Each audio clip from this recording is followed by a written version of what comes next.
This was supposed to be one of Tank's hardest challenges. Frank Martin, undefeated, super confident, slick. He's the real deal. For Gervonta to knock him out in the 8th round, that devastating, I think it speaks a lot to the level that Gervonta Davis is at. He spent way too much time on the ropes. That's what came with the knockout sequence. He landed like 2 or 3 consecutive left hands. And once he saw that I'm not getting the results I want, let me switch it up to an uppercut. Bang! Landed straight on Frank Martin's chin. Frank Martin, the second it landed, what hit me right now? You know, the big spotlight was, of course, Gervonta Davis. Absolutely shadowed the fight between Paro and Subriel Matias. Matias failed 3 ways. He lost his belt.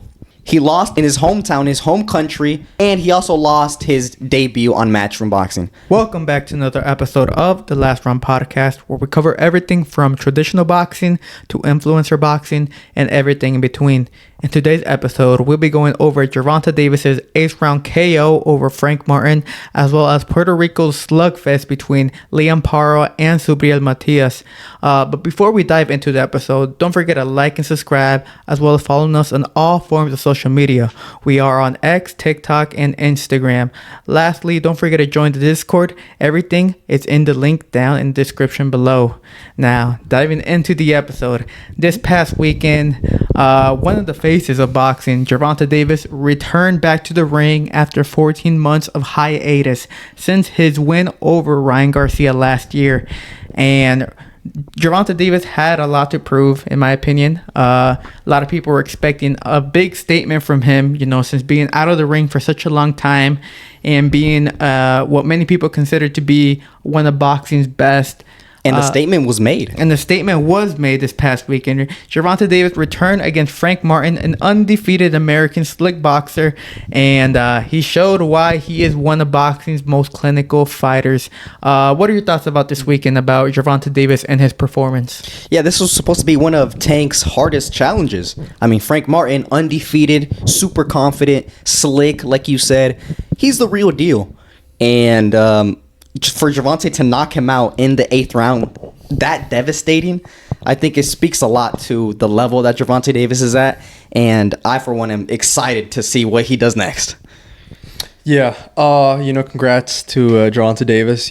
Well earned. Yeah, it's exactly what you said. It was going to be his toughest test, and he made it look super easy. He aced it in flying colors.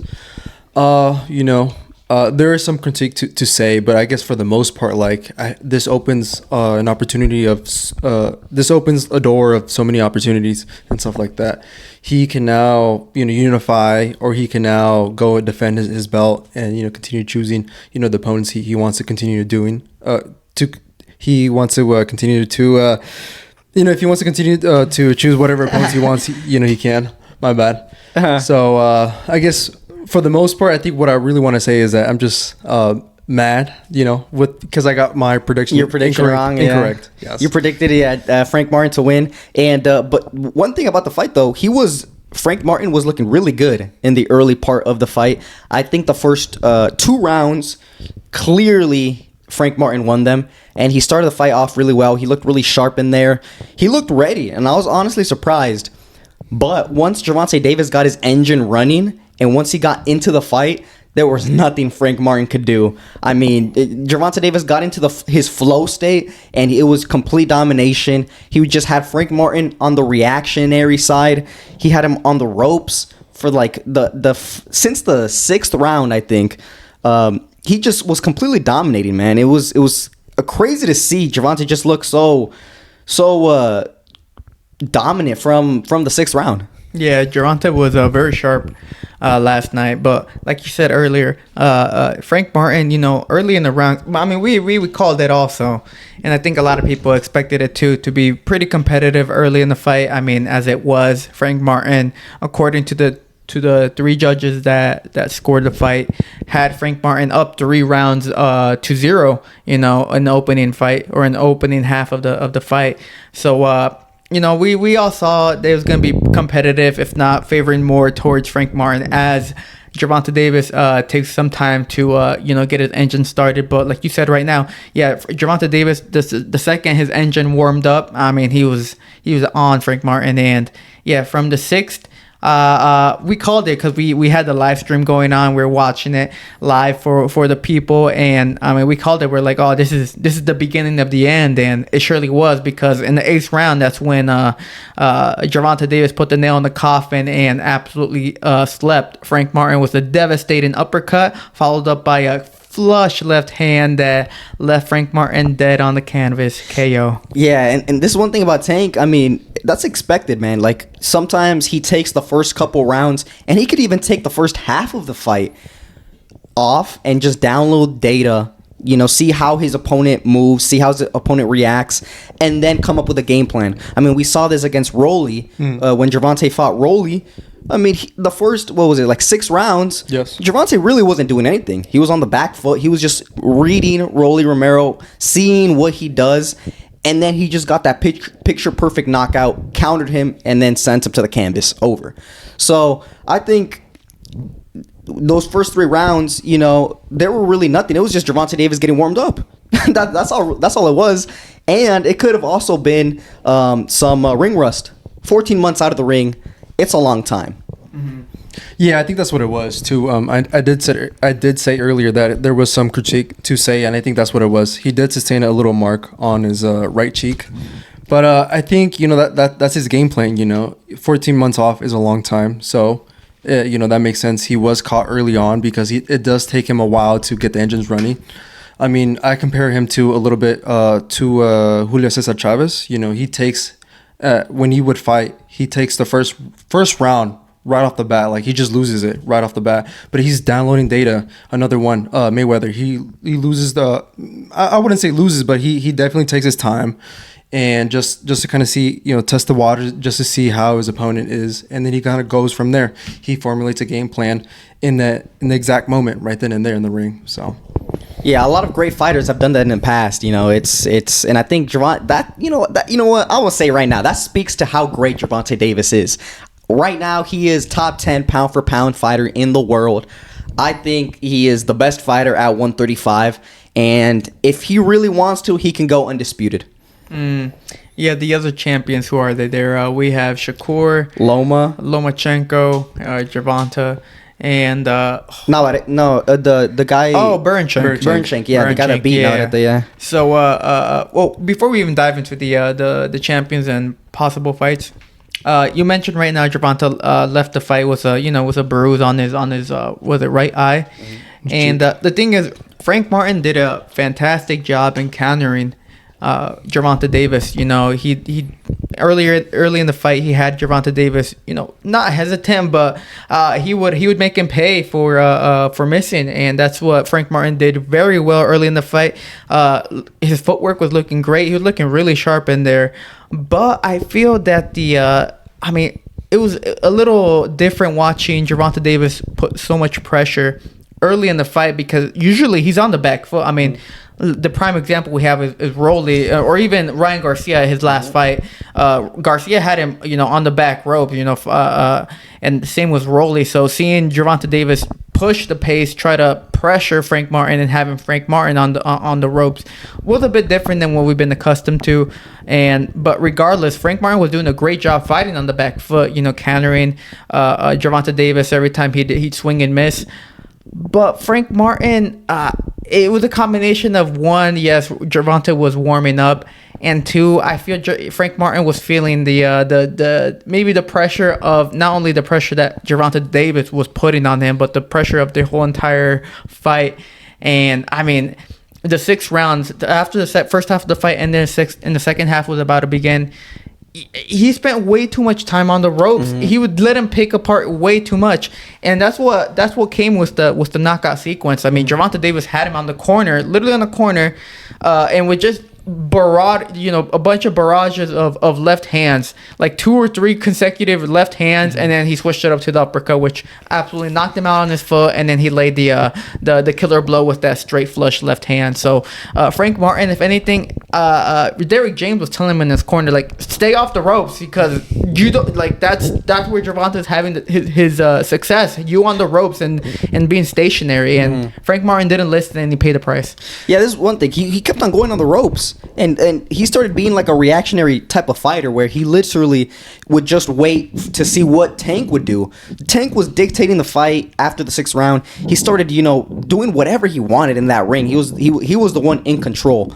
But early on, yeah, Frank Martin was doing a good job countering Davis, and I think that was the first time I've ever seen Davis countered like that. I really, it's rare, not that I can think of. I've seen Tank Davis being countered like how Frank Martin was countering him, but I mean, it didn't last long at all. It didn't last long. I think it was just another culmination of, Tank Davis, too much time outside of the ring, just getting warmed up, getting the engine roaring.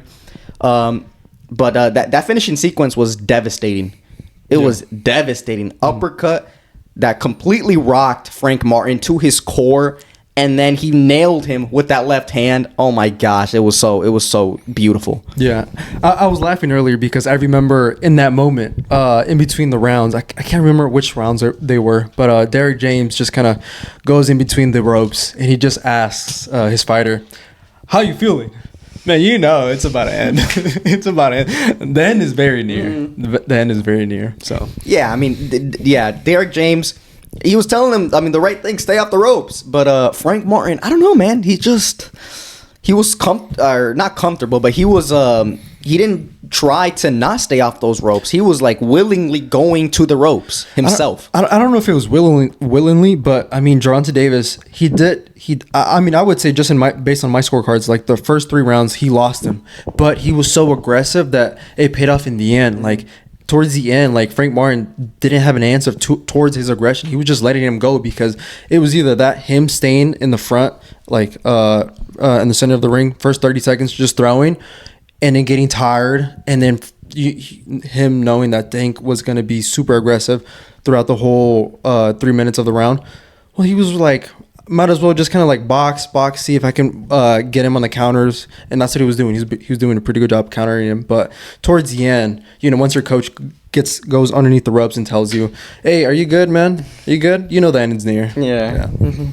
Yeah, I mean, regardless, I think Frank Martin put a good showing for himself.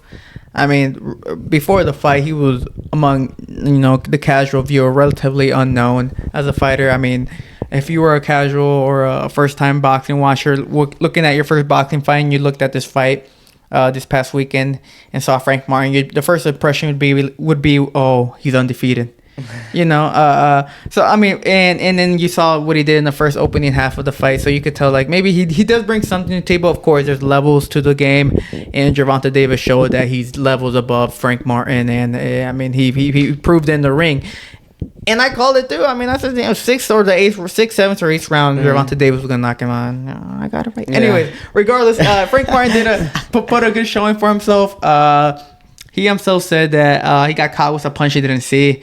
And that's what led to the knockout blow. But he'll be back. He'll be back. And I do expect him to be back. However, Gervonta Davis now opens himself up to many to unifications at 135. He's the current WBA champion at 135. I made a poll on the YouTube channel on the community post and asking the people, who's next for Gervonta Davis, and a whopping 500 plus people voted on the poll, and the main winner was a showdown against Vasily Lomachenko. This fight has been marinated, has been brewing for years now. Many people, and I believe so too, claim that Gervonta Davis and his team were ducking Lomachenko, early on back in like 2018, stuff like that. But now it seems like the perfect time for Gervonta Davis to go at Lomachenko. I mean, Lomachenko's on the on the older side. He 135 seems to be a weight that Lomachenko does struggle a lot in, against the competition, mainly just because they're bigger than him. So I mean, if Gervonta Davis has all the momentum now, Lomachenko's a new champion at 135, and maybe unification is possible there. And it's a winnable, a very winnable fight for Gervonta Davis, and it's one that if I was him, not only is it winnable, but it's a big money fight too. So I mean, I'd aim for that one. And a big name fight as well. I mean, Vasily Lomachenko still has so much respect in the boxing world. I'm very interested in this fight because it's interesting. Like, yeah, man, like you said, there's a long history of this fight, when it was going to be made and all this type of stuff. I mean, Lomachenko now, what is he, 35, 36? Yeah, something like that. He's pushing that age. He has like 300 amateur fights. He's been competing Close to 400. Close to 400. Yeah. He's been competing professionally, world class, since his second fight. Like, this guy, you know, he's been through a lot. He's been through a lot of fights. So I think Gervonta Davis is more than ready to beat Vasily Lomachenko. Honestly, Early prediction? Yeah, early prediction. I think Gervonta Davis will beat him. I think Gervonta Davis is in his prime. He's in his prime. Gervonta Davis is literally doing, you know, these next couple of years for Davis are going to be probably the biggest of his career. You know, he's going to start stepping it up, fighting big name opponents, and I think a perfect way to start is Vasily Lomachenko. Perfect way to start, because he gets another belt, so he unifies. Yes. He gets some respect because Vasily Lomachenko is still respected. And, you know, he sets himself up for even bigger fights like Shakur, or maybe even going up to 140. There's so much in his horizon. Not only that, but this would be, if you were to fight Vasily Lomachenko and then beat him, this would be the first time, like, legit opponent within his resume that's, like, legit. Not to say that his previous opponents haven't been, but this would be a guy who definitely has the notoriety for, you know, someone like that. Well, I mean, I don't know. I mean, he fought Rolly? He fought Rolly Garcia. He fought Frank Martin. Ryan is not a champion. He's not a champion, but he beat the shit out of a champion at 140. I would say it would be the first time, like, a legit boxer within his resume. Like a legit name. I think what are you trying to say? Yeah, legit name. Yeah, the Lomachenko fight. I mean, people are online speaking like, oh, this fight can be made for the end of the year. And it seems to be a fight that could be made in 2024, which, if it is possible, then I mean, I'm happy with it, because, I mean, a big fight, another Gervonta Davis, because, he hasn't fought in 14 months, first time fighting since last year back in April. So I know people, I mean, after this performance against Frank Martin, people are itching for more Gervonta Davis. They're like, hey, like, we want you back in the ring against a big name. So Lomachenko, according to the poll and according to a lot of people online, are saying like, hey, this is a fight that we want to see, because it's always been a what if fight, you know. Gervonta Davis, the heavy-handed fighter, against Lomachenko, the Matrix, you know, the technician, the man this and that. So I mean, Lomachenko, the man who makes you quit in your stool, you know. This is a fight that's been brewing for many years, been marinated. People often give Gervonta Davis a lot of stick for not taking the fight earlier in his career and now waiting for Gervonta Davis. So right now seems to be the perfect time for Gervonta Davis and his team to pursue this fight, and it's a winnable fight, like I mentioned earlier. Yeah, I'd say Lomachenko is definitely the front runner, and if I was on Tank's team, I would advise him, take this fight, man, because, you know what I'm saying, if he waits a couple more years, people are going to give him a lot more criticism and say that Lomachenko's too old. He waited for him to, you know, age and all this type of stuff. But another opponent that's on Tank's radar is Shakur Stevenson. Mm-hmm. Shakur Stevenson went to Twitter and he was talking that talk. You know, he was talking that talk like he always does. He has a very big mouth. Let's get that out there. And he was talking, saying he wants that Gervonta Davis fight. And honestly, that's a very possible fight for Gervonta Davis next. I mean, Shakur Stevenson is always itching for big names at 135, so that could also be in his horizon. I mean, look, I'm a big fan. I like Shakur Stevenson. You know, Sugar Shakur Stevenson. Sugar Sean O'Malley. Now he's known as Sugar Shakur Stevenson. Shakur Stevenson. Okay. Shakur Stevenson is one of my favorite fighters, especially at 135. Prior to the Gervonta Davis, I consider him to be the best 135 pounder. Now I'm not. I mean, I think I'm considering Gervonta Davis more as being the best fighter at 135. Oh. But I mean, then again, Shakur has the chance to prove himself again next month in July. and I'm sure he wants to make a huge statement. I mean, he's been getting absolutely bombarded with hate since the Edwin de los Santos, and it's, I mean, no surprise that fight was absolutely atrocious. Boring Fight of the Year award went to that one. I mean, hey, it's warranted. Shakur deserves all that hate. I mean, yes, he. I mean, when you talk all that talk and don't show and us fight like that and fight that way, don't give us any type of entertainment, especially for a Thursday.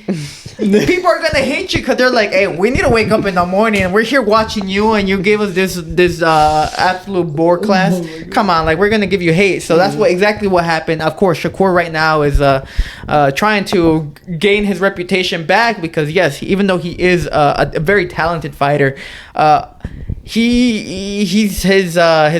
PR right now is absolute in the bottom. His reputation. So he needs to prove that he's one of boxing's most exciting fighters, and what better than to prove it next month when he returns back to the ring.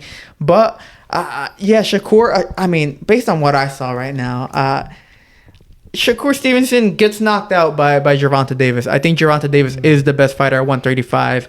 And Gervonta Davis has enough in the skill set to make a point and to become a champion at 140, a legitimate champion at 140, and fight big names like Teofimo Lopez, Devin Haney, those names at 140. So Shakur Stevenson, he is another big name at 135 that people want him to fight Gervonta Davis next. But if I was Shakur, he's willing to take the fight because, I mean, first of all, it's a big payday, and second off, I mean, it's a big limelight, so it's a huge fight for both fighters, especially for him. So, but if I was Shakur, I would advise him, like, make sure you make a statement this fight and leave no doubt that you're ready for a big fight, a big name like Gervonta Davis. Yeah, this is one thing as well. I mean, Gervonta Davis is a lot more versatile than Shakur Stevenson. Shakur really fights one way. And it's really good. It's really technical, but it's also very boring, obviously. So you're saying that he runs? I mean, essentially, yeah. She's a runner. She's a track star. He runs, you know what I'm saying? He makes it very boring, but he wins fights. So, but Tank Davis, I mean, this is the thing, man. He's so versatile. He literally knows how to do it all. He knows how to go forward and put pressure on his opponent and then break him down. He also knows how to go backwards and counter his opponent with a perfect shot. He is like a really complete package. And I think he just has too much in his arsenal that is just going to overpower Shakur Stevenson. That is true. Yeah. If I were to bet, if I'm going to be honest, I don't think Tank would fight Shakur right away. I think if I were just to bet on it, I think he would go mostly for Vasily Lomachenko. Yeah, I feel like just right now within the age, I mean, Lomachenko definitely is on the what do you call it? Just on the older side for sure. But I feel like Gervonta Davis would struggle with a guy like Shakur right now because definitely, Shakur's main thing is that he's so technical. I mean, he could fight him just on the technicality, just very much on the basic countering him, just very much just boxing him and stuff like that. I think Gervonta, that's just my opinion. I know you guys were going with some, Gervonta Davis is the face of boxing and whatnot. No, we're not. We're just saying he's the best 135 pounder. 35 pounder. Yeah. Or as Jake calls him, the titty of boxing. Yeah. But I feel like that's just me though. The thing is, I mean, people shit on Gervonta Davis for his resume, saying he hasn't fought anyone. But then, I mean, Shakur Stevenson, I mean, you can make more absolutely criticism. Nobody he's fought. Yeah, more criticism towards Shakur. But the statements that Gervonta Davis has made, I mean, he's a knockout artist. He has a highlight reel KOs in his repertoire. So Shakur Stevenson does not bring that to the table. And I mean, even though I love Shakur Stevenson, the way he fights, very technical, like you said, he is a master in what he's good at. I don't believe it's enough for him to compete with Gervonta Davis, and I think we'd be showing the levels that Gervonta Davis is at. And I mean, if they were to fight, I'd even though I like Shakur, I'd say Gervonta Davis stops him, and I'd give a lot of props towards Gervonta Davis for doing such a thing. Yeah, and I think now it's becoming more and more more and more apparent as the years go on that Gervonta Davis is, the elite stock. He is at the top of boxing. A lot of people, a lot of people have criticized him before, saying his resume. He makes people go up in weight. He makes them rehydration clause, all this stuff. They try to discredit a lot of his wins. And, of course, there is some truth into it. But you cannot deny the fact that Gervonta Davis is elite level. He is at the top of boxing right now. And I think he's only going to continue to get better. So he has a super bright future in boxing, and if he plays his cards right, plays his opponents right, he could be the face of boxing once Canelo retires. So, Gervonta Davis returned to the ring, knockout win, highlight. that knockout, first off, was crazy. It was a beautiful shot. The second, we're watching the live. The second he connected left, and Frank Martin, the way he landed on the canvas, I was like, this fight is over. And Gervonta knew it as well. Oh, yeah. Immediately he ran to the corner and just got on the ropes and started dancing. Oh, yeah. He knew. He was dancing. Yeah, he knew. He was dancing on the man. And Frank Martin was trying his best to try to get up. There was no way he was beating that count. He was out. He was out on his feet the moment the uppercut landed on him. Mm-hmm. But it was the sneaky uppercut. Sneaky up. That's the thing. When it comes, like you said, elite fighters in boxing, they're just so smart. Gervonta Davis, he had him in the corner. He landed like 2 or 3 consecutive left hands on Frank Martin. And once he saw that, okay, I'm not getting the result I want, let me switch it up to an uppercut. Because Frank Martin was, hands up, shelled up, down. Hey, my overhand left hands aren't doing the effects that I want. Let me switch it up to the uppercut. The man's literally right there. Beautiful hook right there, right hook, and then setting up the perfect uppercut. Bang! Landed straight on Frank Martin's chin. Frank Martin, the second it landed, you could tell he was already like, oh my god, what hit me right now? And then Gervonta took like a second or two, a pause, saw where Frank Martin's head was like going all stupid, and then he just landed that left hand, absolutely plummeted him down. I seen the memes that have been coming out. Yeah. It's all like, do the Frank Martin. It's like a man just like laid out. Damn, they're doing him dirty. They're doing him very dirty. I'm like, come on, don't do Frank Martin. This is how I knew he wasn't gonna get up. He once he hits the canvas, his head goes like almost. It almost looks like he went into like Windows shutdown. His head hits the canvas. Boom. He wakes up, and then he tries to like get up, and then he just goes down. I'm like, damn, it's over. He was out. It was a reboot, It was a whole body reboot that happened in his soul, I think. Honestly, that was a devastating shot. And like you said, man, those tiny adjustments made by Gervonta Davis, it just points to how high level he is, man. That was beautiful. Switching it up to the uppercut, it was amazing. Gervonta Davis showed that he is an elite fighter. And an elite fighter I thought was in Subriel Matias.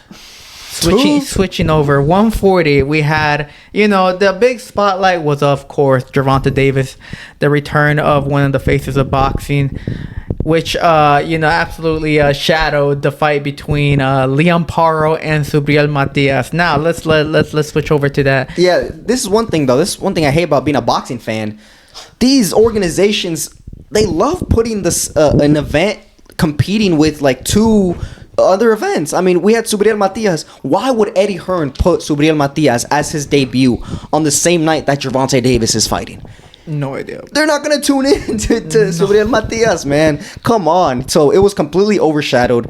Not a lot of people are even talking about this fight, but Subriel Matias did fight, and he lost. Yeah, Subriel Matias, for the people who be watching our episodes, who be watching our shorts, I'm very vocal about Subriel Matias. Subriel Matias, I mentioned earlier, was, in my words, the best 140-pounder, boxing's boogeyman.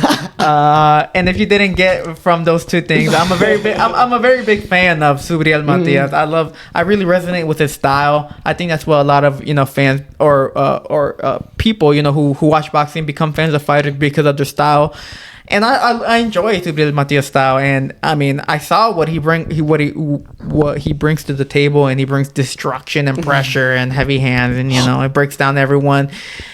And his record is there to show it. And to come into this fight, I was like, Paro, I may have not watched too much of Liam Paro. All I got was, he's a very tough fighter who's who's game, undefeated Australian. It's still not gonna be enough for Subriel Matias. Subriel Matias, Matias is the boogeyman, so Matias is gonna beat him. It didn't happen. I was so wrong, man. Subriel Matias got upset in his own homecoming in Puerto Rico. Now here's the thing, man. You're fighting in your own hometown. You're expected to perform at a high level. I mean, it's a homecoming fight. You're debuting for the first time for a new network, for a new promotion. In this point, in this example, Subriel Matias with Matchroom for Eddie Hearn. You're defending your belt. You've been talking all this smack about, not even your opponent. You've been talking all this smack about Rolly, about Devin Haney, about Ryan Garcia. You've been welcoming fights against Gervonta Davis. You're very vocal about fighting all these other fighters within the sport. Within close to your weight class, and that's fine. But you gotta first get over the first obstacle, which is your fight against Liam Paro, and he was not able to do that. And now Subriel Matias has absolutely smashed all his opportunities for these big fights. I mean, believe it or not, I personally believe that if he would have beaten Liam Paro this weekend, oh man, the doors would have opened. Teofimo maybe sometime soon because it's 140. Devin Haney signed with Eddie Hearn. Maybe a fight with Devin Haney is up next. Something, there's a lot of opportunity for Subriel Matias if he would have won this weekend. But no, he got upset against Liam Paro. And now Liam Paro is, very underrated fighter. Now Liam Paro is up in the limelight, took over the boogeyman of the 140 division or of boxing, and has now he's now the new champion at 140. So I was heartbroken, man. Yeah, absolutely heartbroken. Yeah, and with Matias, man, Matias failed 3 ways. He lost his belt, he lost against his hometown, his home country, his homecoming, he lost, and he also lost his debut on Matchroom Boxing. It was a horrible day for Subriel Matias. It was very bad. I think I was genuinely really surprised because we didn't really watch the fight. I personally was a lot more invested in Tank Davis, mainly because I thought Matias was going to win. Yeah. It was, I really thought Matias, it was going to be, one of those typical Matias fights where he loses the first 3 rounds, he gets back in the 7th or 8th round, and then he gets a KO. Just like Tank. Exactly like Tank. I thought it was going to play out like that, so I wasn't really invested in it. After seeing the highlights, I just think Matias fought a very bad fight, and I think it exposed a weakness that he has. He doesn't set up his punches. Like, Matias relies too much on his power. Yeah. Way too much on his power. He thinks it's going to save him, and in a lot of circumstances, it will save him. But when you're competing at the elite level, at the very top of boxing, you have to have something more. You have to set it up right. You have to cut the ring off. You have to have something else to aid your power. And it exposed him. Liam Paro did a fantastic fight. He exposed him, and hats off to him. The belt's going back to Australia. Yes, sir. Yes, sir. I'm going to ask you guys a question, and I know there is a Matias fanboy, so I don't want anyone to get offended. But would you say Matias is a one-dimensional fighter? I think so. I mean, he's one-dimensional in the aspect of he relies on his power, like I said. And what Liam Paro was doing, he was doing a really good job. He was really smart. He kept on turning Matias. He wouldn't just go straight backwards. He kept on turning him, and it made Matias have to reset and turn with him. That was a really good thing. And he'd also smother Matias's punches. He'd go into the clinch, and he'd literally not let Matias throw his combinations. And Matias had no adjustment. He didn't adjust to it. He didn't know what to do. And he got exposed, I think. Yeah, I think the big thing, he exposed him for, he relies too heavily on his power. But another thing he was exposed in was his defense. And I mean, everyone knew that Matias does not have the best defense, and he lets himself get worked on way too much. And I mean, like you mentioned, he always has that power and he relies on it heavily, and it gets him out of those situations. Like against Ponce, for example, last year, Ponce laid hands on him. He was first whooping round. his ass. He was whooping Matias. He absolutely. I remember Another power puncher. Exactly. Yeah, Ponce. I remember watching the fight. I was like, oh my gosh, Ponce is absolutely ripping him apart right now. And then of course Matias's power showed up later in the fight and then stopped him. But Matias lets himself get worked on way too much. And for the boxing fan, I mean, a lot of people enjoyed the fight because it was a slugfest at the end of the day. I mean, Matias, he just stands there, hands up high, shells up, and goes and pressures you, and it's a back and forth, just combination from both fighters. And for the boxing fan, I mean, they're like, yeah, that's this boxing. That's right. Yeah, like they're standing toe and toe, brawling it out. But if you wanna, if I know Matias, like, because this entire time he was talking about, like I said, fighting against Gervonta Davis, welcoming them up to fight him for the 140 belt, calling Devin Haney a chicken, Rolly a chicken, Ryan Garcia a diva, this and that, saying all these names and calling them all clowns essentially. And yet he's not able to perform in his own hometown and he loses like that. Like, come on, man. Like, you are... I feel like it might have also been like a psychological thing for him. Like, he thought himself as the big thing, and he was like, "Oh, like I'm a big name. I'm Matias. Many people consider me the boogeyman." And he let the hype get to him too much. Yeah, maybe Matias was a little too overconfident. It's very possible because going up into this fight in the press conferences, they were interviewing him. He was talking his talk. He was saying, "I'm the man at 140. No one wants to fight me." Liam Paro wanted to fight him, and Liam Paro showed up with a perfect game plan and completely just got that UD win. So I think Matias, it was a little bit too much hubris in him. He was too confident in himself, a little too cocky, and he got humbled. Mm-hmm. And Liam Paro, I mean, we just have to continue. Yeah, he's so much praise for him, man. Because another thing that I really liked what he was doing.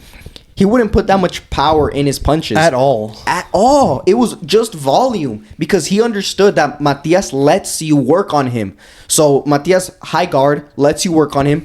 What Paro would do was just throw like maybe five punches. 6 punches, not hard, just touching Matias. And then he'd smother or he'd move.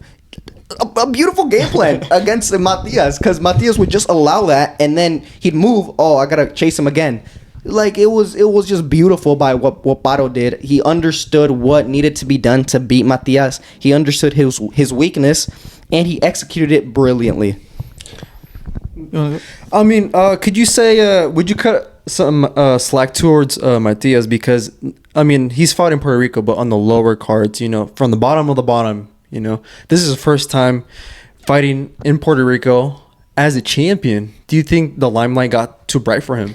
I wouldn't give that an excuse. I mean, he's like I said. It happened to Teofimo Lopez. It happened to him too, yeah. But I'm just saying, Matias was out here calling out all the big names, and okay, that's fine. But if you're gonna fight one of those big names, you're gonna be on the bigger spotlight. If you get a showdown against Gervonta Davis, Ryan Garcia, Teofimo Lopez, that's a bigger stage than it is against Liam Paro, even if it's your homecoming. So I would not consider that an excuse for why Matias performed the way he did. I think he just came in with the wrong game plan, wrong mentality, completely overlooked Liam Paro. Liam Paro came in, as the underdog going into Matias' hometown and came out with the win. He did what he had to do, executed the game plan. Matias had no answer, no adjustments in the fight, and it showed that Matias got exposed big time. My favorite fighter at the moment, got absolutely blown out the water, lost in his own homecoming. The thing is, I saw a lot of people online. They're all like, they're going crazy online. Absolutely, yeah, bashing Subriel Matias and calling them a hype job, a man who only fought cab drivers. They were saying, "Is this the man who was supposed to beat Teofimo Lopez?"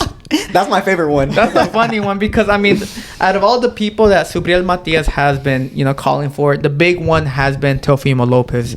And, I mean, like, after this fight, people were saying, "Oh, this is the boogeyman that was supposed to beat Teofimo Lopez."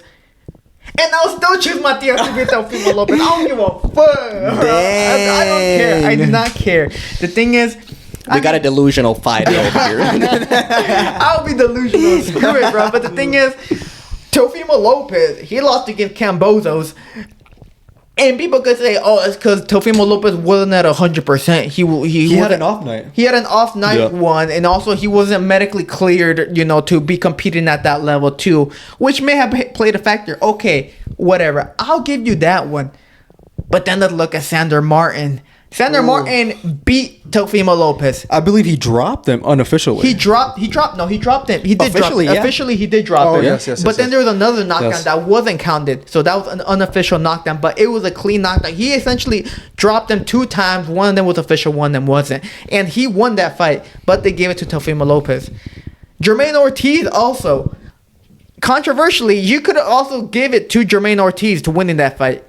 Then again, I could see why. I mean, Matias or Teofimo Lopez struggles a lot with those types of boxers, stick and move boxers, which seems to be his kryptonite. Whereas Subriel Matias, as we all know, is not that type of boxer. So he's more catered towards Teofimo's style, and therefore would be a different matchup. So I mean, you can't really compare that to Subriel Matias, those two fighters.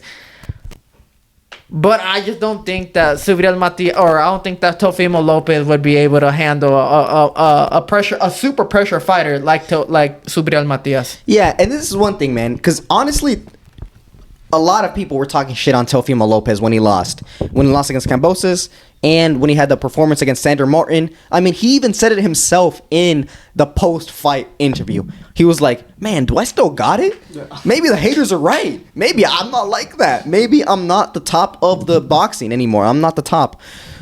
So that is actually very true, and it's a good point. For Matias, he has to make sure that this loss does not define him. It's just a loss. There's been so many great fighters in the past of boxing that have losses.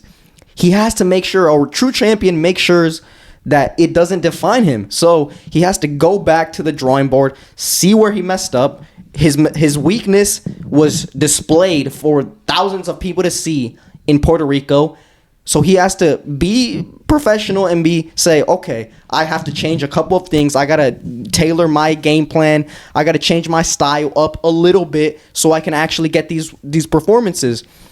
I think that's the most important thing for him, because this loss doesn't have to define Matias's career. Yeah, he can come back from it. Yeah, a lot of greats have had off nights. Sugar Ray Leonard in his first fight against Roberto Duran. I read his autobiography, and he stated there that it just wasn't his night. It is what it is. He put on a great performance. He didn't get stopped, but he lost. He didn't feel 100%. It's possible that maybe Matias was feeling the exact same way. And if I'm gonna be honest, I'm not sure who's more depressed, me or Eddie Hearn. Eddie Hearn has been on a losing streak for 2 weeks now. Yeah. And so have I. In one night, I took 2 L's. Yeah. Martin was gonna take the victory, and then I thought Matias was gonna take the victory, and I lost. Yeah, that's crazy. I feel Eddie Hearn is in the mud right now. He got his ass kicked against Queensberry versus Matchroom. Absolutely destroyed. 10-0. 10-0. None of his fighters won. He had to fucking fly his ass back from Saudi Arabia to England, and then fly his ass to Puerto Rico and see his new star lose. So he is. I want to see what Eddie Hearn has in store, because he's in the mud. Yeah. So he's in the mud. Subriel Matias just lost. Now Matias, Eddie Hearn said that he's like, I don't know. The thing is, I want to see Prograis, because also Matias, he called out Prograis and also Hitchens and whatever, because Hitchens is also the mandatory for the belt. So Matias was very vocal about Prograis. They even got into a FaceTime argument. Yeah, I saw that during the fight week, and Prograis was very vocal on Twitter after the loss. And he was saying like Matias was always a high job or whatever, and then he was like, me and Liam Paro for the title in Australia. First off, you don't deserve it. Grace, you're coming off a 12-0 ass whooping against Devin Haney back in December. You have not returned to the ring since then. Second off, you're just completely now ducking Subriel Matias. I mean, okay, yeah, he lost, but you were talking all this smack about you'd beat him, and now that he lost, isn't it the perfect opportunity to jump on Subriel Matias now that you saw the exposure that he suffered in his loss against Liam Paro? Why not try to get a fight against him? Maybe Subriel Matias reaches pro grace. Winner gets Liam Paro title shot. Yeah, and this one thing about Pro Grace, he does not deserve it at all. He set the record for the least amount of punches landed in a world championship bout. Buddy, you gotta work your way up there. Again, yeah, I'm sorry. He does not deserve that title shot against Liam Paro. Don't even mention Pro Grace's name. He has to come back and he has to do something to actually earn it. Yeah, fight Subriel Matias. I'm telling you right now. Fight him right now. Prove that, both of you were talking that smack. It's possible now. And Matias no longer champion. Matias himself has to build himself up again. Yep. Why not fight each other and then winner gets, a potential title shot against Liam Paro? Yeah, it's good. They both need it. So, I mean, hey, man, point is, after the fight, I was very sad about Subriel Matias. Some people on X were coming at me because I was very vocal about Subriel Matias, and they were like, "Oh, this man spoke too soon" and stuff like that. So I was a bit sad. Damn. I couldn't sleep. I was very. He was rolling around at night. I was like, Matias, Puerto Rico. Very sad, but now we have a new champion at 140. See, the 140 division is showing that it is the most stacked, the most entertaining division in all of boxing. We had Gary Russell, one of the big contenders at 140, also get upset against Puello. I think his name's Puello. On the same card of Gervonta Davis and Frank Martin, we had Subriel Matias, champion at 140, get upset against Liam Paro. So now we have a new champion at 140. Liam Paro is now up there with Teofimo Lopez, Devin Haney, and Isaac Cruz. So, yeah, the 140 division keeps on being the hottest division in boxing. And, I mean, hopefully by the end of the year, we're able to maybe see one more title switch. I mean, Isaac Pitbull Cruz has a fight against El Rayo Valenzuela. El Rayo Valenzuela probably seeing all these upsets right now saying, hey, that can be me. I can become the new champion at 140. I mean, anything seems to be possible at the 140. It's a sign. You know what I'm saying? Rayo Valenzuela, hey, it's his time, man. He's coming off of the highest point in his career after knocking out Chris Colbert, literally a KO of the year contender. Some people even gave it to him, KO of the year. So, you know what I'm saying? It could happen, man. Anything can happen in boxing. The 140-pound division is the limelight in boxing right now, which is actually pretty interesting to me because the 140, it used to get slept on. It was usually 147, which has been historically where a lot of great fighters have been, or 135, where another place where a lot of big fighters have stayed in. But I feel like the people that were at 135, they've outgrown it. They've moved up to 140, and then some people from 147 have decided to cut a little bit more weight, cut those 7 pounds, and then go to 140. So it's led to a very interesting division with a lot of big names, and I'm just excited to see these guys fight each other and get an undisputed champion. So you guys have any more final thoughts about this past weekend, Subriel Matias, about Gervonta Davis? Well, my final thoughts are, just a little dance by Davis, the somersault. The backflip, yeah. Well, let us know what you guys thought this past weekend. Gervonta Davis, is he a top 10 pound for pound fighter in the world? Is that KO of the year so far? Ooh, who knows, man? Is the ghost gonna return back? Also, let us know about Subriel Matias. Were you guys also sad like me when Daddy lost? Is he actually a hype job? Am I delusional? Let me know down in the comment section below. Don't forget to like and subscribe, as well as following us on all forms of social media. We are on X, TikTok, and Instagram. Also, and last thing, don't forget to join our Discord. We're trying to build up a community. You guys are not joining in, and it's making me mad. If you guys don't join within this next one, I swear I'm gonna give you a Ryan Garcia left hook, I swear. We're canceling the show forever. Yeah, it's over. If you want to join the Discord, though, link is down in the description below. But this was Pablo, and I am with Rudo and Asa. And this was the Last Round Podcast. Thank you guys for watching.